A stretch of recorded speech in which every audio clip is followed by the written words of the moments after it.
I'm Bob Darrell, and I'm an alcoholic. Would you join me after a moment of silence in an opening prayer I like to use?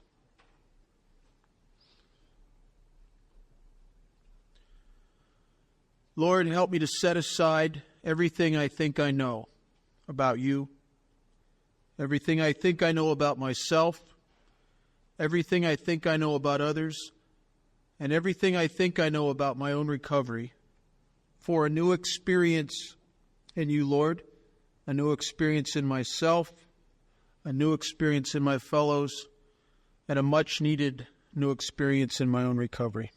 Amen.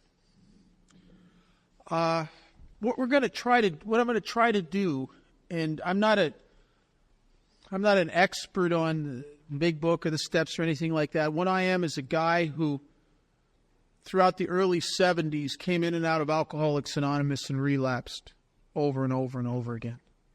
And I tried to stay sober on the fellowship.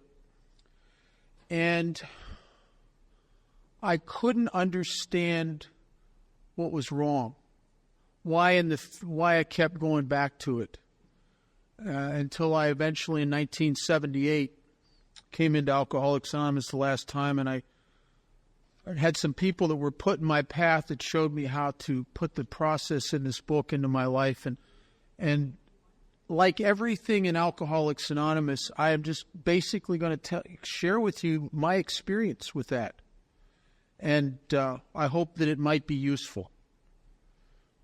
On page 20 of the book, there's a little paragraph that I belong to a home group in Las Vegas. It's called the Specific Group, and a lot of people think the group is named after a group in California, and it's not the group. The group is named after a passage that I'm going to read on page 20 that really is our purpose, and we read it at the beginning of every meeting, and it's what we're going to try to do this weekend.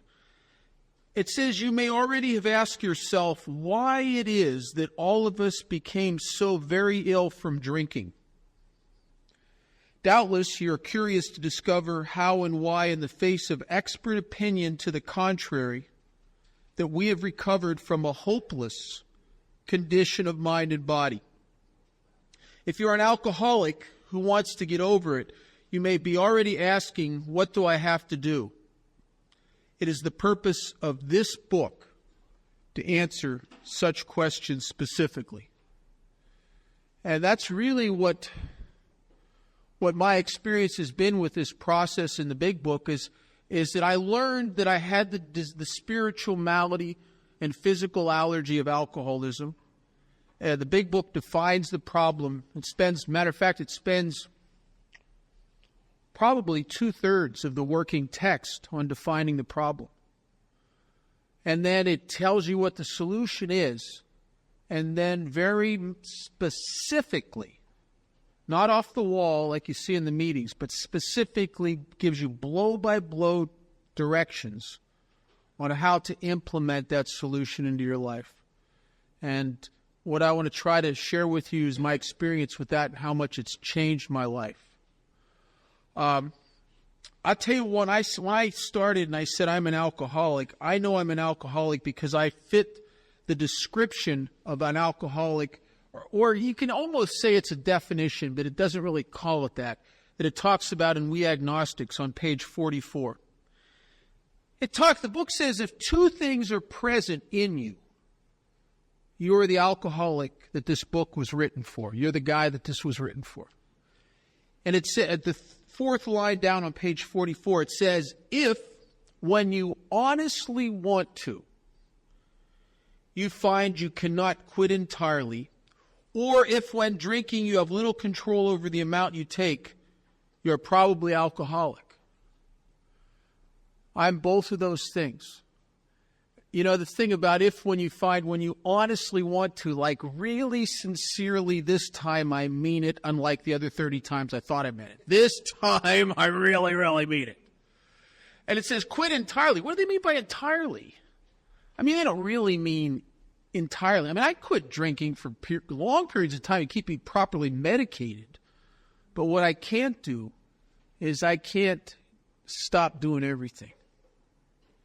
I'm like Dr. Bob. If you read Dr. Bob's story, Dr. Bob was able to stay away from alcohol for sustained periods of time with sedatives and medications. Matter of fact, in his own story, he said that he used those every day of his life for, I think it was 17 years, in order to function so he could still go to work. Because every time, he was just like me, every time he started, he couldn't stop. And that's the second thing it says. Or if when you not only when you honestly want to, you cannot quit entirely, or if when drinking you have little control over the amount you take. And that was always true for me. There was something about me from the very first time I started drinking as 12 years old that I seemed to have an inability to shut it down when I should. I always went too far. And it said I had both of those things. I'm not only powerless over alcohol once I start drinking, but I'm powerless to stay stopped once I've been stopped. It's a double deal. There are types of drinkers that I think there are two different types of alcoholics. There's acute alcoholism and chronic alcoholism. The book of Alcoholics Anonymous in AA was designed for chronic alcoholics. But there's an acute alcoholic, and I grew up with guys like that. And they're people who, because of their alcohol consumption, they drink so much, so heavily for so long that they become debilitated as a result of their massive alcohol consumption. And they are powerless over alcohol while they are drinking. Once they're in the process of drinking, they always go too far. They're bad like that. But their powerlessness ends where the bottle ends. Once they've been detoxed, their alcoholism goes away. And once they make up their mind that they'll never drink again, they just do. They just don't drink no more. I grew up with guys like that. But I'm the guy that when I honestly want to, I can't quit entirely. And I've said to myself, anybody in here besides me ever said to yourself, this time I'm never going to touch that stuff again? Right? Okay. Then, of all the people that have said that, how many have touched it again? Right? Yeah, right. Okay. I'm that guy. Don't mean to be, but I'm that guy. And we're gonna get into a little bit about why this thing is like that. Dr. Silkworth, I think Alcoholics Anonymous owes Silky a tremendous debt. He really, I don't think we would be here without him, without his input to Bill Wilson about the disease of alcoholism. In the doctor's opinion, on page XXVII, in the 4th edition, I think it's a different page in the 3rd, I'm not sure, but it's at the top of the page where it says, we believe.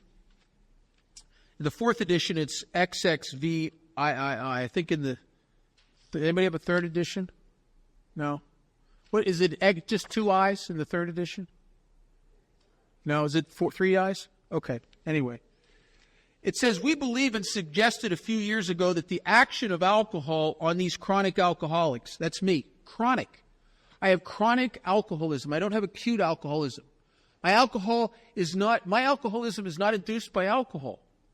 And I think that's this is subtle difference between me and people who are problem drinkers. I am not an alcoholic because I drank obsessively and abusively. I drank obsessively and abusively because I'm alcoholic. Very subtle difference. Very subtle difference. It's what came first, the chicken or the egg. I'm not an acute alcoholic or a person that has acute alcoholism. Their alcoholism comes from drinking. My drinking comes from alcoholism. I'm the guy that when I was 15 years old, if you would have transplanted me to another planet where there was no alcohol, I'd have found some fungus or something. You know what I mean? Right? I've been grinding rocks up and stuff. I've been finding some kind of alcohol there. You know what I'm saying? All right. That's because I got alcoholism. I'd have found it. These chronic alcoholics, the action of alcohol on chronic alcoholics is a manifestation of an allergy. And Silkworth talks about something, unlike other allergies, like if you have an allergy to strawberries and you eat strawberries, you break out in hives. We don't break out in hives when I drink. I break out in what Silkworth calls a phenomenon of craving. That is my allergic reaction to alcohol. I ingest alcohol into my system and I develop a craving. But most of the time, I don't know that that's happening. I don't get it. Because a craving, you never realize you have a craving until you can't satisfy it. Everyone in this room right now is in the grip of a craving you're not aware of. And that's the craving to breathe air. And you never think about it because you satisfy it. But if someone were to slip up behind you with a plastic bag and put it over your head, you'd realize instantly you have this craving to breathe air. And my drinking was like that. Because I very, very seldom ever allowed myself to be in a position where I had 3 or 4 drinks and then could not get any more for a sustained period of time. If you've ever been in that place, it makes you crazy. It's like a stone in your shoe until you eventually got to go find some more alcohol. That's the phenomenon of craving. And Silkworth says that this phenomenon of craving is limited to this class, to us, to people with chronic alcoholism, and never occurs in the average temperate drinker. And because of that, these allergic types, these guys like me, who once I take a drink, there's something in my wiring where I react to alcohol differently than non-alcoholics. My sister doesn't have alcoholism, and I watch her drink. And a funny thing of what to me is an alcoholic, what her reaction to alcohol seems like a phenomenon to me. Just as my reaction to alcohol seems like a phenomenon to her. But she'll take about 2 drinks, maybe 3, maybe 2.5. And she starts to get that buzz. You know what I'm saying? That little buzz, that glow starts coming. And in her wiring, that buzz is interpreted as, whoa, whoa, whoa, whoa, whoa, hey, okay. Back off from this thing, getting a little out of control here. Now, my wiring is I get that same feeling and it's like, woo, full speed ahead. And we're different. My sister, she would look at me and wonder, why do you got to drink yourself into stupidness every single time? And I'd look at her and say, why do you stop when it's getting good? You know what I mean, right? I don't understand her. But it's not a craving for her. A couple drinks of alcohol make her feel like she's losing control. A couple drinks of alcohol make me feel like I'm about to get control. I drank with an urgency. I drank with a feeling, most of my drinking, like I am about to arrive. And I suspected it was on the next drink. And that's why I always drank. I was always one drink ahead of myself. You know what I mean? You're sitting at a bar and I'm drinking and I'm already figuring out I better get the other one lined up. Because I always had a feeling like I'm not there yet, but I knew I always had a sense that I'm about to be there. And then I don't think I ever really got there except maybe in the very early days. But I spent most of my drinking being almost crazy because I'd get so close to there I could almost touch it, but I couldn't quite get it. It was just one more. And I'd come to somewhere. Don't know if I got there or not. I'm that guy. And it says that guys like me, because of this phenomenon of craving, these allergic types, it says we can never safely use alcohol in any form at all. Now, I imagine, I'm not sure what Silkworth means by that. Earlier in this chapter, he talks about his experience with people with alcohol and mind-altering drugs. And there's a book out written by Charlie Towns who... I don't know what alcohol in any form means to you. It might mean beer, wine, whiskey, gin, and rum, and tequila. But I think, from my experience, and this is the only thing I have to base it on, is I think that for some of us, I don't even know about us, but I know for me, there were other things that did the same thing for me. I think I was allergic not only to certain beverages, I'm allergic to certain pills. I could take vitamin C and aspirin all day long, never get weird. You give me a Valium, and I'm going to end up watching a donkey act in Tijuana before the week's over. You know, I'm going to be somewhere crazy because it sets something off in me. And so my life depended upon me finding out what is alcohol to me? What does that to me? Off of me and my emotions off of me. When anything that'll do that for me, I've discovered that I have an allergic reaction to it, and I never ever really get a feeling of getting enough. I know I have this phenomenon of craving for a couple reasons. One is I look back through my whole drinking career, and I'll tell you honestly, I can't tell you one moment when I was drinking where I ever really had a sense of drinking just enough. I have never had the experience of being in a bar drinking for an hour or two, or in a party and have the bartender come by and say, "Bob, would you like another drink?" I have never known the experience of sitting there and thinking to myself, this is just right. I've never been there. It's always more. You see, if that wasn't true, if I could get to just right, then I would have been able to shut it down without going too far. But when you can never get just right, you always go too far because there's never enough. And that was my experience through my whole drinking. The bottom of the page, XXVII, Silkworth talks about the other aspect of alcoholism from alcoholics with chronic alcoholism. If all there was to alcoholism was the phenomenon of craving, then Nancy Reagan, when she said that deal, just say no, would have worked for people like me.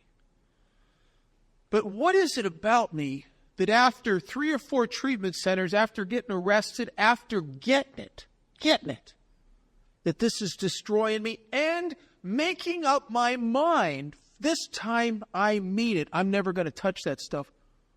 What is it about me that draws me back to that in spite of overwhelming information that to drink again is a very bad idea for me? Silkworth touches on it, this insanity, this sickness of heart that we have at the bottom of this page. And he says, men and women drink essentially because they like the effect produced by alcohol. And I think that's probably true for everybody. The difference between me and non-alcoholics is not only do I like the effect, there's something inside me that yearns for the effect, that needs the effect, secretly needs the effect. This sensation is so elusive that while they admit it is injurious, they cannot after a time differentiate the true from the false.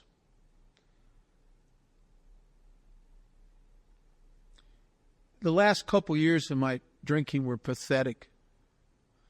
I had crossed into a realm of alcoholism where I had wrung all the fun out of it, and it's no longer the kind of drinking where I am at a bar and I'm shooting pool and dancing and talking to the girls and I'm getting laid and meeting people.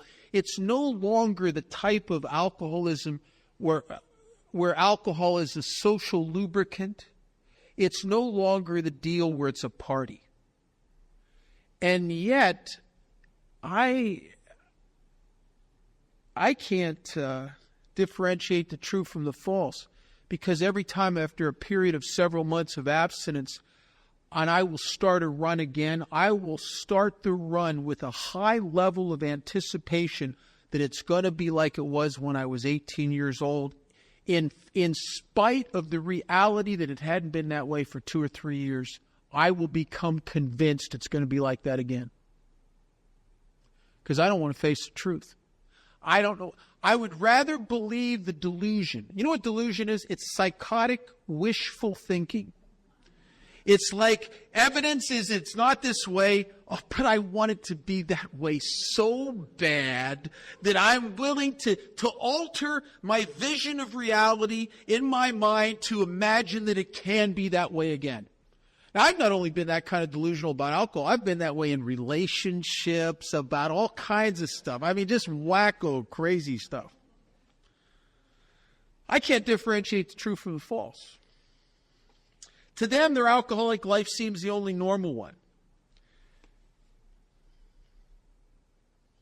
Not only do I adjust to the damage I create in my life, and I just, it's really kind of sad when you, at the end of the last couple of years of my drinking, if you were to ask me how I was doing, and I had enough money in my pocket to get drunk that day, I'd have probably told you I was doing fine.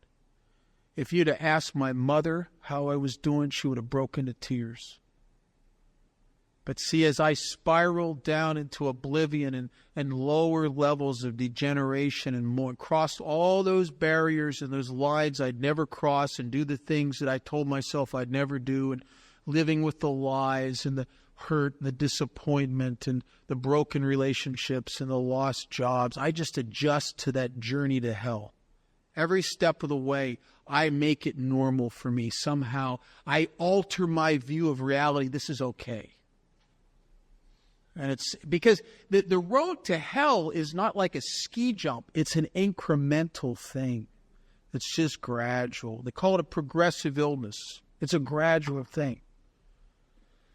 To me, it seems the only normal one. And that the big secret and the thing that I don't want anybody to realize, I don't even want to face myself.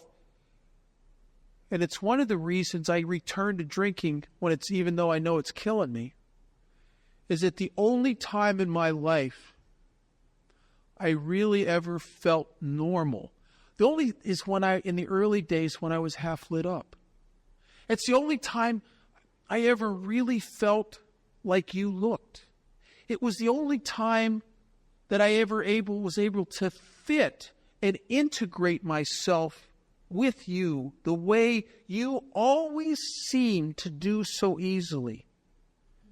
If you ever remember that feeling of separation, of loneliness, of being sober at a party or a dance and standing back in the corner watching everybody else integrate, and that sick, lonely feeling, almost as if there's an invisible yet impenetrable barrier between me and you that you guys don't have, and you connect with each other, and then there's me. And I'm distant and apart from. And 5 shots of tequila, and the barrier goes away, and I am as apart. I feel like you look. I connect and can talk to you and come out and play, and I'm a part of the way you've always looked to me to be, that I could never do on my own. And to see the real reality, my big secret is that I really feel that's normal to me. That's normal to me. Now, to the rest of the world, when I'm drunk, I don't look normal. I look drunk. But to my internal reality, that's a better grade of normal than I am when I look normal to the rest of you and I'm sober, but feel so apart from. My alcoholic life seems the only normal one. And then this is the part, this is Silkworth, this next line touches on the spiritual malady. He doesn't call it that at this party. Later he refers to it.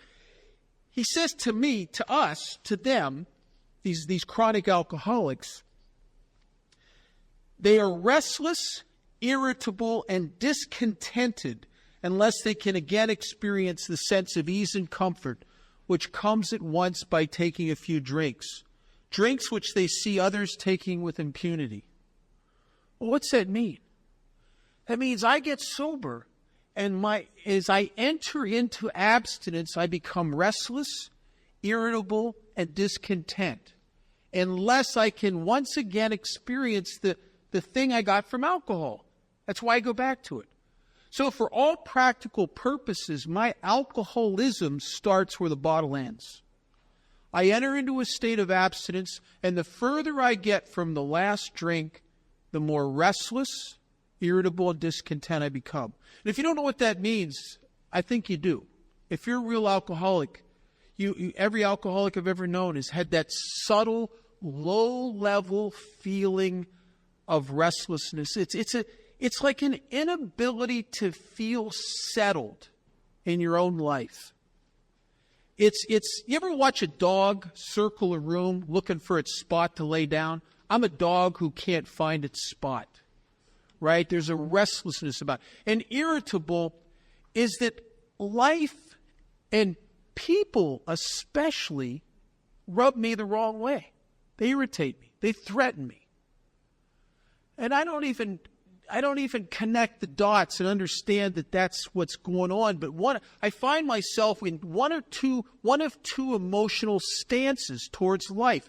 One is that I at times I'm the irritated guy that's on the muscle with people, that flies off on the handle, that's really kind of a pain in the ass to be around. Or I'm the guy that's so threatened and rubbed the wrong way by you and life itself that I have withdrawn so deeply into me that some psychiatrist is diagnosing me as clinically depressed. And I'm not clinically depressed. I just run in here and I go too far and I stay too long and I can't get out. It's the depression of the overly self-involved. And I'm that guy. And then the last thing, it says discontent. I heard a guy say this 25 years ago. He said that alcoholism was a disease of chronic malcontent.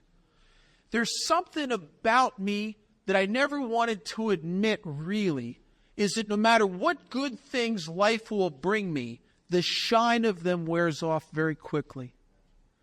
And I have an inability. I live in a world where people have good stuff happen and 5 years later, they're still grateful for it. I'm the guy, you give me a brand new car, within 3 weeks, it's the wrong color. You know what I mean? It's just something like that with me. And I didn't understand, why am I that way? Why does nothing ever seem to ring my bell and really keep ringing it? And I just go through life, I go from one thing to another. This is it. No, it's not. This is it. No, it ain't either. This is it. No, that ain't it. She's it. No, she wasn't. This job is it. No, it wasn't it. And it's just, I just go like that. It's just from one thing to another, and it always appears like, oh, yeah. No. Right? It's my whole life's like that. The disillusionment, the high hopes, and then it's like awful. This chronic malcontent. And I'll tell you what I think it is. I think once you've tasted the connectedness that you get in the early days of drinking, once you've tasted that thing that happens to you after about 5 or 6 drinks, and you can come out and play, and you're in the zone, and you can sing better than you can sing, and you can dance better than you can dance, and you're funnier than you've ever been, and you can talk to members of the opposite sex, and you're a part of, and you know the glory of that, then everything in life pales by comparison. And what happens to me is I'm sober and I know I can't drink. It's killing me. But I don't feel very good. And I see a job and I think, this happened to me. There were some guys I knew that had this job working in this steel mill. And this is back in the mid-'70s, and they were making $20-some an hour. That's like $200 an hour today. And I remember thinking to myself, my God, if I had a job like that, I'd be there. You'd never get the feeling like if you were properly financed, you'd no longer feel the way you feel. You know what I mean? That kind of thing, right? And I got that job. And I'll tell you, it wasn't even a month before I realized that they really didn't appreciate what I was doing, and they were taking advantage of me, and and it was just people there were crap heads, and I eventually left. I remember I grew up with a guy. We used to drink together.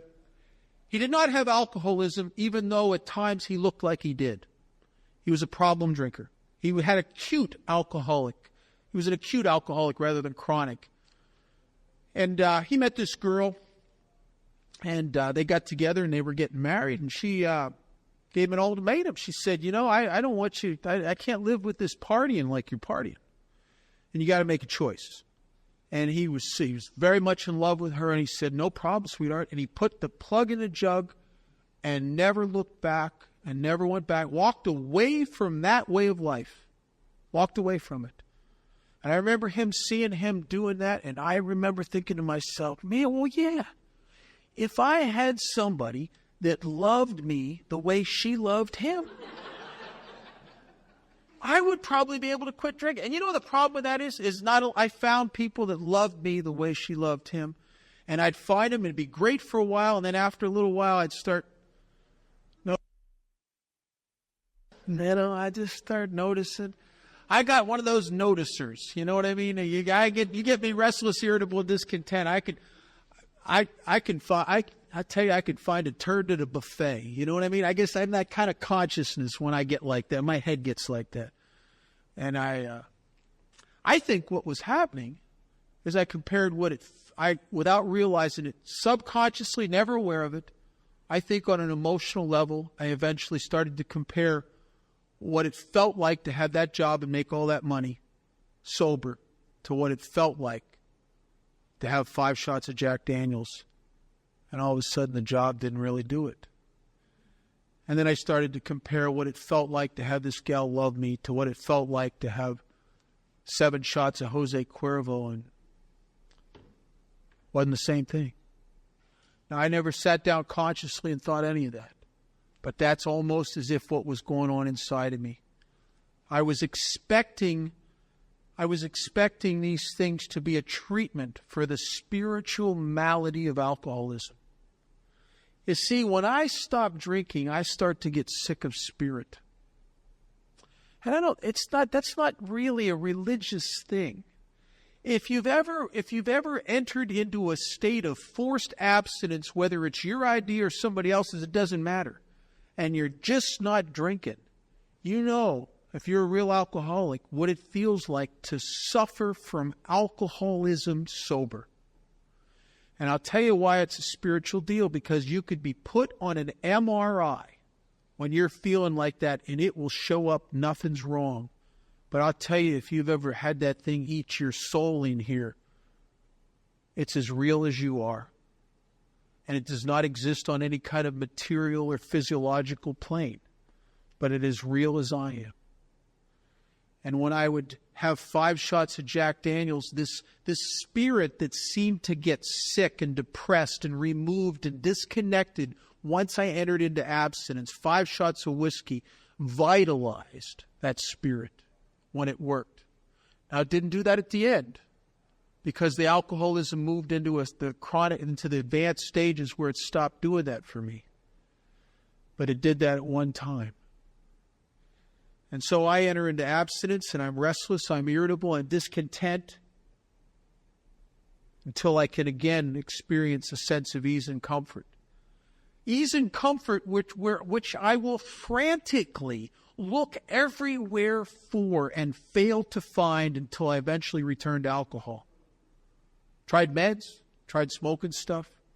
I did marijuana maintenance. I was sober one time for about 6 months on marijuana maintenance, about as long as I could stand it. I was sober a couple times, several months for never a year, but a good part of a year, one time on meds. But the thing is, I really hunger for a higher level of relief from my spirit than I was getting in marijuana, than I was getting in the medication. And so all it did for me was start a slow burn inside of me that eventually made me yearn for the next level up, right? I'm the kind of guy, you give me a little bit of relief from the way I feel sober. I don't know about you guys, is a little bit of relief ever been enough for you? Really? I mean, you know what I mean? A little bit? It's still, don't tease me. I mean, you're just teasing me. You might pacify me for a period of 7, 8, 10 months, but eventually, now you've opened the door, I know there's more relief there. You've reminded me, and you've teased me, and eventually I just go for it. I just can't help it. Because I got chronic alcoholism. I get a disease that starts where the bottle ends. And I start to become sick of spirit. Page 30, more about alcoholism. The book says, most of us have been unwilling to admit we were real alcoholics. I tell you, I don't know why I didn't want to be an alcoholic, but I went to incredible lengths to not be an alcoholic. I thought I was willing to be a drug addict. I was willing to be a mental patient. I was willing to have grave emotional problems. I was willing to be a relationship addict. I was willing to be anything except an alcoholic. But I don't want to be an alcoholic because then the gig's up. Then I got to quit drinking. I mean, that's not right. I don't want to. I don't want to be an alcoholic. I don't want to be an alcoholic. Because alcoholism is irreparable. I want to be something that I can kind of get over. You know, that let's get over this. Let's get on with it. Let's get over it here and go on. I want to go, and that's one of the reasons that I hated AA. And I always gravitated to psychiatrists. I liked psychiatrists. And because I remember being in a treatment center, and I kept ending up in AA over and over again. And I kept thinking, I'm not an alcoholic, but God, why is it every time I drink, I end up where all the alcoholics are at? What's with this? And I'm telling this guy in this treatment center one day, I said, I don't want to go to that AA. They're so negative. They talk about this absolute abstinence and this powerlessness, and they can't manage your own life. If you say that crap enough, you'll start to believe it. I don't want to go there. It's negative, negative, negative, negative. I don't want to do that. I don't want to be a real alcoholic. I don't want to be. I like therapy because I want to get fixed. And I remember I had this illusion. I knew I was screwed up, but I couldn't figure out why. And I didn't come from an alcoholic home. That would have made it easier. If my parents would have abused me and been bad drunks, I could have said, well, sure, look, they did this to me, see? But my parents loved me. My parents were never hurt. I went out of their way. They sacrificed for me. They did it. They loved me. That was the center of their life. And I thought to myself, I remember going to this therapist and telling him, I know my parents, it seemed like they were good parents, but I suspect that they must have damaged me because I felt damaged. I suspected somebody must have done this to me. And we spent a long time at therapy, never figured it out. So I got him to send me to a hypnotherapist because I figured I must have blocked it out. You know, they probably potty trained me or something, and I didn't. I blocked it out. It was so horrible, blocked it out, and it scarred me and warped me the rest of my life. And through hypnotherapy, I'll uncover what that is, deal with it, and like a child's helium balloon that's released, I will soar into mental health. And I remember I got regressed back through my childhood, and we spent like a long time in this hypnotherapy, going back through stages and the years and touch. And I never found out what it was because I don't have a environmentally induced illness. I don't have a psychological illness, even though it looks like it. The book makes a statement that's very, very amazing. It says that when the spiritual malady is overcome, we straighten out mentally and physically. Well, if that's true, and that's really what the people who you watch get better in Alcoholics Anonymous and healthier, they get healthier not through trying to make themselves healthier physically or mentally. They get healthier by applying spiritual principles to their life. And what happens is they straighten out mentally and physically. Well, if that's true through cause and effect, then maybe the reverse is true. Maybe I got crazy and looked like a nutcase because I was so sick of spirit that it was like a stone in my shoe that my head just spun on, trying to figure out and control. Maybe my disconnection and my inability to integrate myself in life because of a spiritual state of separation just made me crazy in the loneliness wrapped up inside my own head. The book says when the spiritual malady is overcome, we straighten out mentally and physically. I want to tell you something. My head does not do what it used to do to me. And physically, as a result of that, I haven't had to punish myself physically, and I am physically probably in the best shape of my life. And I'm mentally probably in the best shape of my life, if you don't leave me alone for too long. That's why I'm an everyday member of AA, got a sponsor, and I sponsor guys. Because I could kind of drift back to, it's not that I get sick. You know what happens when I get sick? I'm not sick, but you look sick to me.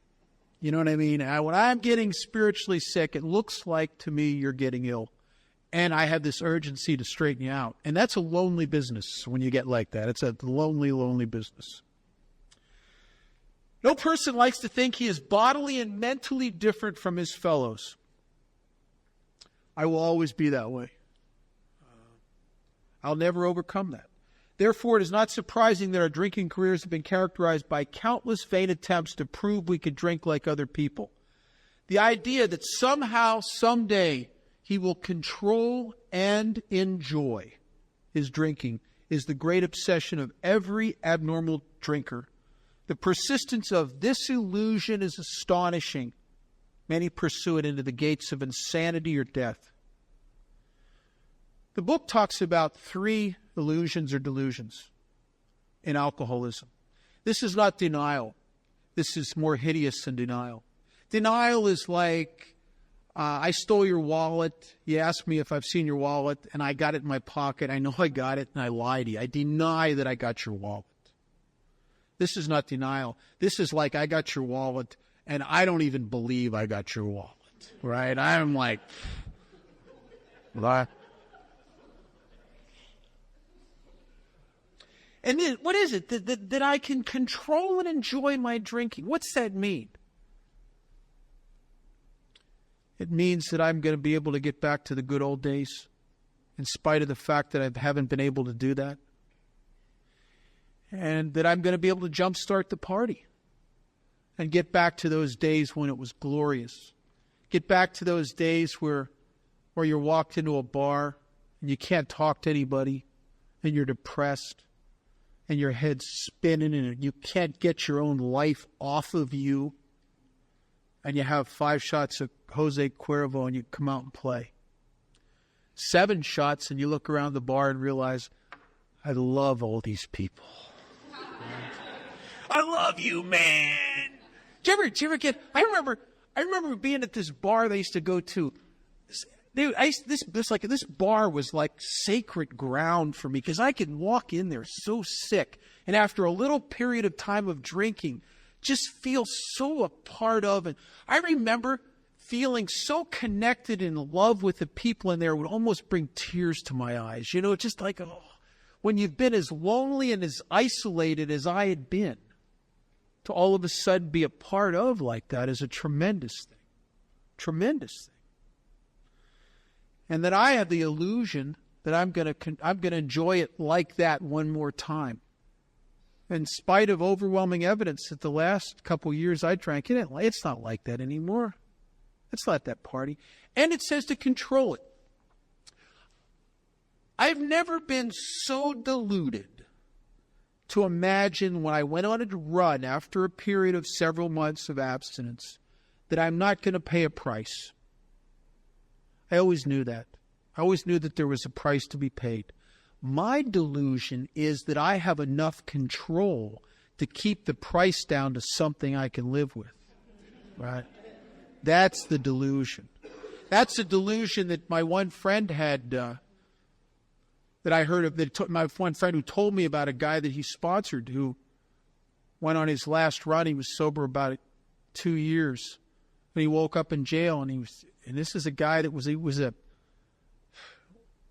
bookkeeper. I mean, he was like a real milquetoast guy that never got in trouble, and he came to in jail, and in a blackout, he had shot and killed his wife and kids and tried to kill himself, and they took the gun away from him.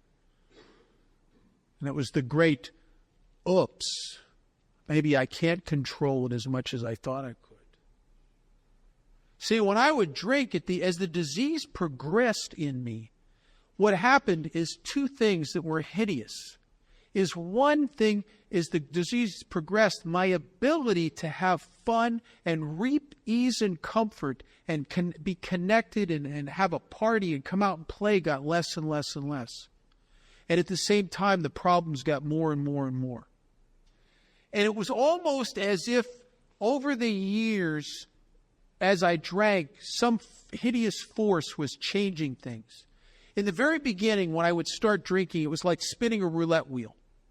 And I'd go on a run, and on that roulette wheel, there'd be drag racing, dancing, getting laid, and jam sessions, and singing a cappella music with the guys. There'd be a little bit of throwing up occasionally, a little bit of getting in trouble once in a while. But for the most part, it would come up, that roulette wheel would come up good stuff. And this hideous force that's part of the progression of the disease, it was like stuck in there and started changing crap on that wheel and putting up more wet pants, blackouts, going to jail, getting physically sick, crying jags, broken noses, fights, until the very end. I'm spinning that wheel thinking frantically, there's got to be a party in here somewhere. I know there's got to be. Right? If I could make it come up party 50% of the time, and I could keep the damage down to something that's a price to pay, but something I can live with, I'll tell you something, I'd still be drinking. I'd have never got sober. I did not get sober because I came to my senses one day and realized this is something I really should do. A guy with more mental health than me maybe could have done that, not me. I had to take it to 3 years past the point where it's fun anymore, and my life is, the price I'm paying is hideous. And I go on a run, I don't know what's going to happen. I go on a run and I just may get drunk and feel sorry for myself and feel bad and be sick and hungover. Or I might come to in a jail cell as I did up in Maine, covered with blood, and don't know why I'm there, and find out that the only friend I had left on the face of the earth, I took a hunting knife with a blade this long and opened his chest up. Or I just might get a DUI, or I don't know what's going to happen. I never knew. A lot of times it would be kind of, you'd sneak by. Do you ever have that feeling when you're hungover after a run and you've checked everything out and there's nothing coming at you, and you're not going to jail, and there's no dents in the car that are new, and it's just kind of like you stuck by that one, right? Now, I had that a lot. And the times at the end when there wasn't a price to pay started becoming rarer. Because I can't control it and I can't enjoy it. And I'll tell you, I think I could have that's the illusion that kept me from getting a foothold in Alcoholics Anonymous, because I'll tell you something. As long as I secretly, in the back of my mind, thought that there was some ease and comfort left in getting high, even though I intellectually know I shouldn't do that, as long as I think there's still some party left in there, and that I can reap that party and reap that ease and comfort and keep the damage down to something I can live with, I'll tell you something. I got a back door right out of Alcoholics Anonymous. And I'll tell you about a guy like me. You get me restless enough, irritable enough, discontent enough, disappointed enough, bored enough, lonely enough, disillusioned enough. If I got a back door, why should you go to my sponsor and work those steps? I'm out of here. I'm out of here. And that's the kind of guy I am. And until that illusion was smashed, I could never get a foothold in here, because I never was forced through a lack of alternatives to have to come into AA and buy this whole package and make this the center of my life.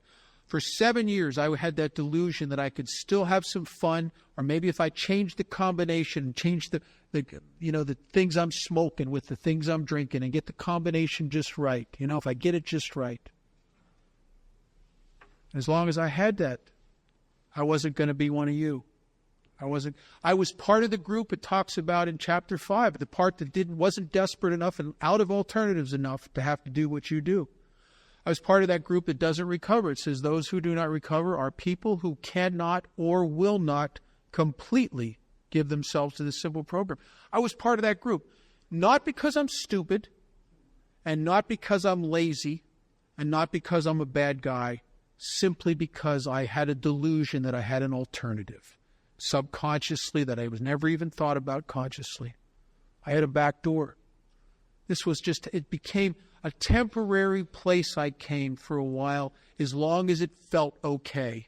And when my emotions started putting the screws to me, I'm gone. Why am I gone? Because I think I can. In the back of my mind, I think I can. And that's the kind of drunk I am. Some people may have the ability to overcome that mentally and realize intellectually through a treatment center or something that I really shouldn't drink anymore, and that's enough for them. It never was enough for me. Because when my emotions are putting the screws to me, all the intellectual knowledge in the world that relief is not a good idea still doesn't change the fact that the illusion of relief is still the illusion of relief. It's like having my hand in a vise and having the guy start to turn the vise. After when the bones start to crunch a little bit, doing just about anything to get relief seems like a good idea. And the problem with restless, irritable, and discontent, the problem with the way I suffer from alcoholism once I stop drinking, it's not a dramatic suffering. It's hideous because it's so low level. It's just below the level of my consciousness. You know what it's like? You remember back in World War II, the Japanese used to use a thing called the water torture. You ever hear about that? It's the craziest thing. They take a guy, they strap him to a table or a chair or something, and they tell him that you're going to tell us everything you know because we're going to drop beads of water on your head. Guy goes, beads of water? Come on, man. It's beads of water. Come on, let them happen. Go ahead. Hit me with your biggest bead of water. Right? And they said, yeah, you're laughing. Beads of water. I tell you, a week later, you'd do anything to get them to stop that. Anything. And that's the way getting sick of spirit is. It's something you don't connect the dots that this is bothering you. Because when you're sick of heart, if somebody asks you what's wrong, you don't know. It's because I don't know really. There's nothing I can hang it on. There's just this sense that nothing's really right. Restless, irritable, and discontented, unless I can again experience a sense of ease and comfort, which comes at once by taking a few drinks. Drinks that I live in a world and see others take on a regular basis with impunity, which means impunity just means without punishment. It comes from the word punis, meaning punishment. They take it without punishment because they don't have alcoholism. And I tell you, I had a guy, a sponsor a few years ago. He had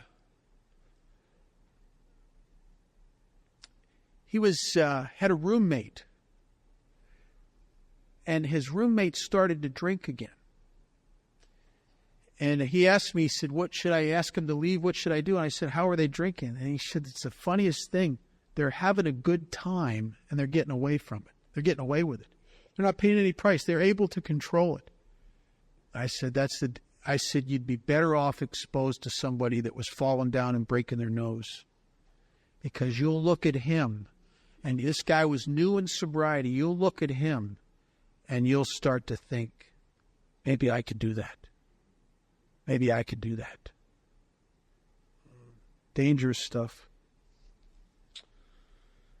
Control and enjoy my drinking. We learned that we had to fully concede to our innermost selves that we were alcoholics. This is the first step in recovery. I know in chapter 5 and in every wall, in every meeting hall in the country, it has the 12 steps, and it says in step 1 and all that, it says we admitted we were powerless over alcohol, that our lives had become unmanageable. But here it says it a little different. And this means more to me. It says we had to fully concede to our innermost selves that we were alcoholics. This is the first step in recovery. I'll tell you why that means more to me. You put me in a treatment center and you let me watch the doctors talk about alcoholism and the Father Martin movies and the lectures and all that. And intellectually I'll get it and I'll admit that I'm an alcoholic. No problem. I'll admit that I'm powerless over alcohol. Yeah, I can see the physics, can see how the acetylene and all that stuff reacts in me. Sure, I get it. Yeah. But there's a big difference between admitting something and seeing it intellectually and getting it in your innermost self. Big difference.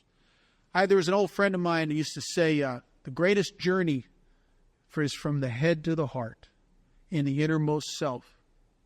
And see, until I got it down in here, it was just all thinking stuff. It didn't have any impact on me. It didn't force me to come here. You know how you can tell whether you got it in your head or you got it in your innermost self? Watch your feet. Look at your feet. I'll tell you what my experience is with people who really get step one in their innermost self. They will act like hopeless, desperate, frantic people looking for an answer. They will go to 10 or 15 meetings a week. They will get a sponsor. They will call that sponsor. They will be trying to figure out or get help to work those steps. They will do whatever it takes because they get it, that they're dying.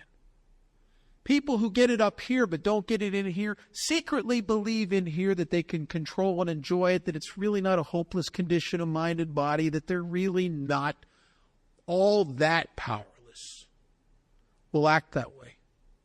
And they'll come to meetings, and because they get it, I should probably go to these meetings. Sort of like a little social support here for the AA. To them is like the sober Elks. You know what I mean? It's like it's not a life and death matter. But I tell you what happens to a guy like me who came here like that, and that's how I came to AA. After 7 years of relapsing, after getting to a place where I can't stand it anymore, and I'm standing on a bridge with a bottle of Richard's Wild Irish Rose trying to get up enough courage to take my life, and failing because I'm a coward, and ending up in Alcoholics Anonymous one more time, I started acting in AA with a desperation that I only ever acted like that is when I really, really needed a drink and I was trying to figure out a way to get one. And I started approaching Alcoholics Anonymous the way I approached alcohol when I really, really needed a drink. And my life started to change. And I didn't know that I got out of the group that refused to completely give themselves to this simple program because I had a back door out of AA. And all of a sudden, I was in the group that was. I was the frantic. I'd become, as the book says, we are alcoholics of the hopeless variety. Down in my innermost self, I got it. I was dying. I'm hopeless. I have failed. I tried everything. And I started acting like someone who was hopeless, desperately, frantically seeking hope. And then this next line is what I think takes a lot of people out of here after they're sober 10 years or 5 years or 3 years. I've become a student of relapse. And I'll tell you why. I think in order to stay here, you have to know how to leave here. So I watch people who leave here, and I watch them real close, and I try to figure out what they're doing, because I believe that if I have the same disease that you have, what could happen to you could happen to me. So if you end up dying of alcoholism or blowing your brains out with 20 years of sobriety or doing any of that stuff or getting on pills and getting strung out or whatever it is, I want to know what you're doing so I can go down a different road. Because I believe that if I have what you have and I go down the road you went down, I will probably experience what you experienced and probably react to it the way you reacted to it. To tell me, oh, I'm above that. I know better. I learned my lesson. But that's all crap, really. Really. That's all the blusterings of a defense mechanism inside of me. The real truth is that it could happen to you, it could happen to me. And it says here that it talks about another delusion. The delusion that we are like other people, or presently maybe like other people, has to be smashed. What's that mean, other people? People who don't have alcoholism. People who don't have a spiritual malady coupled with a mental obsession and a physical allergy.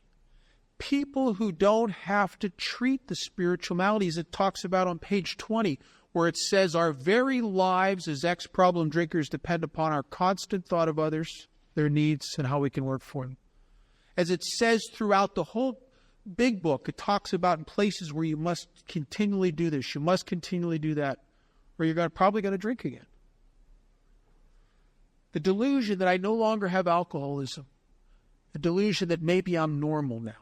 I tell you, there's a great drive in every alcoholic I've ever known to kind of get over your alcoholism. You know what I mean? Like maybe after 10 years, and you watch it. I do a meeting a minimum of twice a week in rehabs.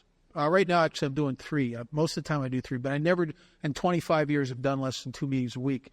And these skid row places and these places where you see the guys that had 15 and 20 and 25 and 30 years of drank again. You won't see them in your regular AA meetings because the disease has progressed within them while they were sober. And when they drink again, they never even get back into mainstream AA. They die on, these are guys that had $1 million homes, end up dying on the streets because of the progression of the disease. You very rarely will ever see a guy that had 15 or 20 years of sobriety that drinks again, coming back into mainstream AA and getting a foothold again. Not that it doesn't happen, but it's rare. Most of those guys die on Skid Row. And if you watch them, it's the same. I've been sober now long enough to watch guys come into AA and drink or commit suicide 20 years later, right? And I'll tell you what I observe in almost every case. They come into Alcoholics Anonymous, they have been beaten half to death by drugs and alcohol. And they get it, that they're alcoholic, they get it that they're hopeless, they feel hopeless, and they act hopeless. But in the back of their mind is still this delusion that maybe someday they will overcome this. And what happens is recovery lends itself to that delusion. One of the downsides of recovery from the 12 steps in the Fellowship of Alcoholics Anonymous is you get better. And that's the downside of it, because as I get better and I get financially successful and my relationships with people are better and I get self-esteem and I integrate myself into the community and my life is really good and I am not thinking about drinking and haven't thought about it in decades, it's easy with $500,000 in the bank and a big house and community support and respect and family and all the good stuff in life, it's easy to get deluded into a false sense of okayness, almost as if you were to be honest with yourself, you'd kind of say, boy, I don't feel alcoholic like I used to, right? I don't even feel like there's a problem here. And you get seduced by the fruits of your own recovery into a false sense of okayness. And then what happens is that they do the walk of death. Guys that come into AA, go to 7 meetings a week, work with a sponsor people, make amends, have commitments, do all that stuff. Everyday members, every day is the day that they participate in their own recovery. 5 years later, with a thriving business, making 6 figures a year and a house and a wife and kids, now they're about half as active as they were in the beginning. And then another 5 years down the road, as success accumulates, and now they got a couple $80,000 cars and a couple Harleys and maybe a second home in Hawaii, and their kids are getting older and they're doing more. They're coaching softball. And now maybe they've come into that area where they really don't have time to sponsor anybody or do any 12-step calls. And they really don't have time for service. And they try to get to a meeting once a week if they can. But you know something? If they can't, they have that false sense of, that's all right, I feel fine. And then one day, out of nowhere, and I've seen this happen so many times, the obsession to drink will just return, and it returns so quickly, it just overwhelms them. And the funny thing is, you ask these guys that have taken the walk of diminishing amounts of involvement, and the walk really, their feet speak louder than their words or their thoughts or their feelings. Their feet describe the actions of someone who must secretly believe, as time goes on, that I don't really have alcoholism like I used to? Really? And if you'd ask these guys that relapse after 5 or 10 or 20 years, if you'd put them on a lie detector and you say a week before you drank again, was there ever a thought that you'd ever drink again? And you know what they always say? I hear this so many times. They said a week before I picked up that drink, I'd have bet anything I was never going to drink again. And then they do. And then they do. There's a line on page 24 that I think explains it. It explains two things. We already talked, there's a dynamic that happens in alcoholism that makes guys like me have no mental defense against the next drink. Page 24 in italics, it says, the fact is that most alcoholics, for reasons yet obscure, have lost the power of choice in drink. Our so-called willpower becomes practically non-existent.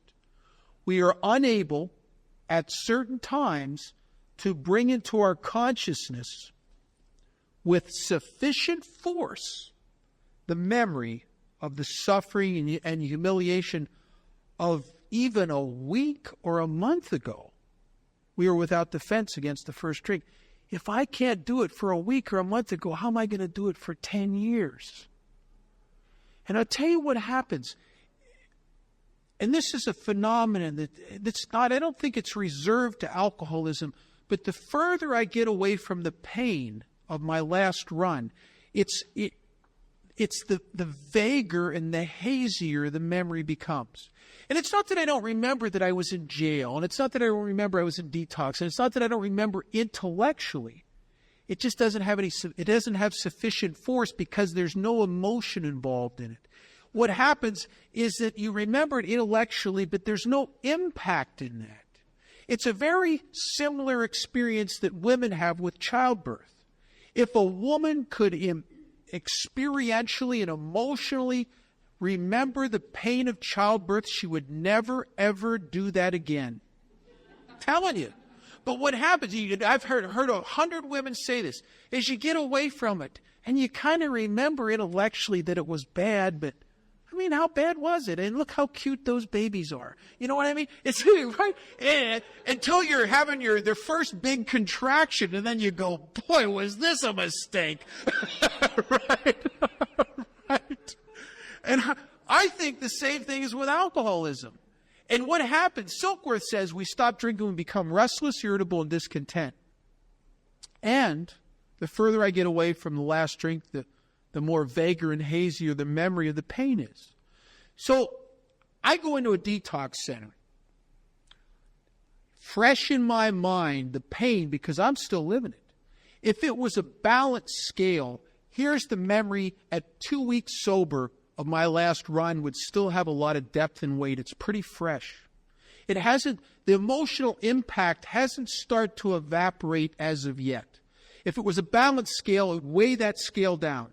Over here, light, but not yet so pronounced. There's some feelings of restless, some feelings of irritability, maybe, some feelings of discontent, maybe a little depression, maybe a little anxiety as your head spins a little bit, but really nothing to put up with. They're just starting to drop the water drops on your forehead. It ain't too bad yet, right? It's nothing. Bring it at me.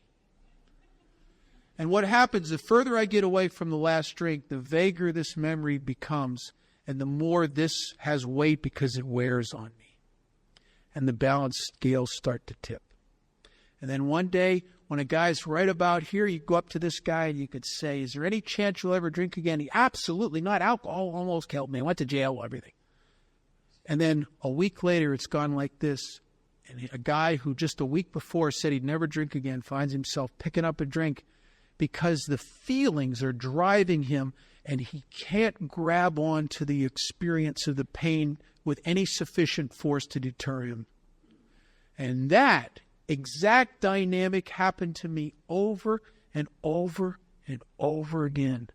And there was nothing I could do to stop that process. I was absolutely powerless. As it says later in the book, the alcoholic's problem lies mainly in his mind. when the emptiness of the spiritual malady wears on me, it will use my own mind against me to always set me up for that stuff. And I can't stop that process. Let's take a 5-minute break, cigarette, bathroom break, and then we'll come back and we'll move into step 2.